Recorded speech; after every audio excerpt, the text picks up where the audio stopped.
During the last few weeks, I've been sharing my medical issues with you, the complications I'm having with trying to get my tracheostomy tube into my airway, and also some of the other issues I've been having, such as trying to find a doctor who will help me.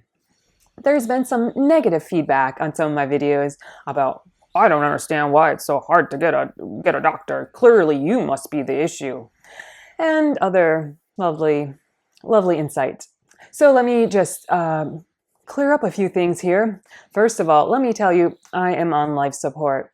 Life support can be complicated, and life support means I'm at a higher level of care than many doctors wish to do. Many doctors like simple, easy cases, and anything with life support is never usually a simple, easy case. I've even gone to a doctor one time. I had an ear infection, and the doctor refused to treat me. Why? Because I'm on life support, so clearly my medical issue must be way more complicated. So he sent me to the emergency department. That was rather frustrating, right? I know. You asked, did I go? Actually, I did not. I was just like, come on, it's an ear infection. So I had to go to about 3 doctors to get medication for an ear infection. So that's been my general mood in the medical field. Another thing that I've been having issues with is when you call medical centers, you cannot talk to somebody, not talk to the doctor, not talk to the nurse, not talk to anybody that has medical knowledge. This is a big deal because if you have a medical issue and a specific medical issue, for example, I'm having issues with my tracheostomy tube, I need to know if the doctor will treat somebody, A, with a tracheostomy tube, B, with life support, and C, that knows anything about the tracheostomy tube complications. Because they might be willing to change out your tracheostomy tube, but if you have a ventilator, they won't service you because now you're on the pulmonology team. But pulmonology won't service you because tracheostomy tubes, although they will insert them, it's not part of their issue. So now you have to try to find somebody that will service tracheostomy tubes and their complications. And since you can't talk to the nurse or the doctor, you never find this out. I'm going to give you a scenario which happened not with my tracheostomy tube, with another condition I have. I have endometriosis, and I've had issues in the past with developing cysts and very large cysts which needed to be removed. I called far and wide.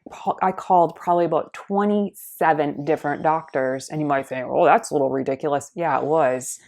But I couldn't find anybody. Either the doctor was willing to take me, but then they saw I had a ventilator and they're like, oh you're complex? Can't do it. One doctor, I traveled a long ways, I'm just going to say it's an hour there and back. I went in and the doctor was like, oh, who do you think I am? I'm not God. I can't treat you. Get out of my office. And that was that. That was fun. Yeah. Just wasted 2 hours plus an hour waiting for the doctor. 3 hours of my life just to be told the doctor wasn't God. And I already knew that. It's so much fun. Anyways, so another doctor, I traveled over 300 miles to see this doctor. And yes, I did ask, does the doctor treat endometriosis? Does she do surgery to remove ovarian cysts? And specifically, I need endometrial excision surgery, not ablation. I don't want them just to cut it off and then it grows right back. I need somebody to dig in and get rid of the endometriosis, the endometrial nasty tissue. I need you to dig that out, get into the roots, take it out, and hopefully it never comes back. And I was assured, oh, yes, this doctor does do that. Well, I travel 300 miles, stay overnight, get up, drive to the clinic, and guess what? The doctor's like, oh, chocolate cyst, an endometrioma. Oh, I only treat those if they're really small. How big is yours? Oh, 9 centimeters. Ooh, that's really big. No, I don't do that. Oh, you want endometriosis excision surgery? Oh no, I don't do that. And I was like, hey, tell your staff that, because I asked them, and I specifically asked to speak to a nurse to say, do you do endometriosis excision surgery? And yes, they do. And no, you don't. So please train your staff. And so that was just an entire wasted 600 miles of traveling plus a night in the hotel to be told the doctor doesn't do that.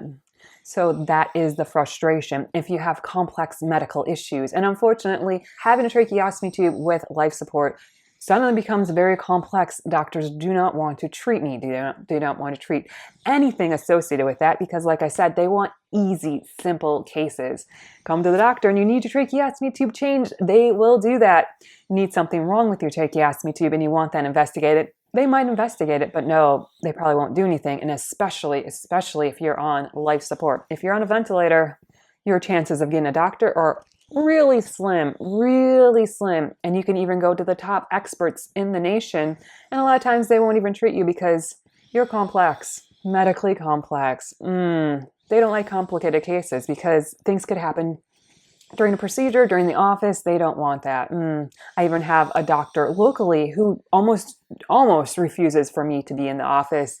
He cannot exclude me from being a patient because I was a patient of his before I got a tracheostomy tube and ventilator. So I can't really say, oh, can't be your doctor anymore. So he allows me, but he basically, as soon as I'm there, he sees me and then I'm gone and don't ask any complicated questions because he gets really frightened. And now he's actually switched to totally being telemedicine because he does not want me in his office. He's scared to death that I might code on him. I might, heart stop, need to rush me to the emergency department. He is so fearful, and he shouldn't be because he's known me for many, many years, but that is just his mindset. So that is really those are some of the reasons why it is so complex to get a doctor. I'm on life support and doctors don't want to treat me. And one last thing, I'm on life support. So doctors also have the mindset, you're just going to die, so why bother? And when I say I've been on life support since 2017, doctors just don't even see that. And they're just like, you're going to die. So, whatever issues you're having, I'm sure it's not that bad. And you're just going to die. So we're not going to address it. And that's unfortunately the reality of our medical system.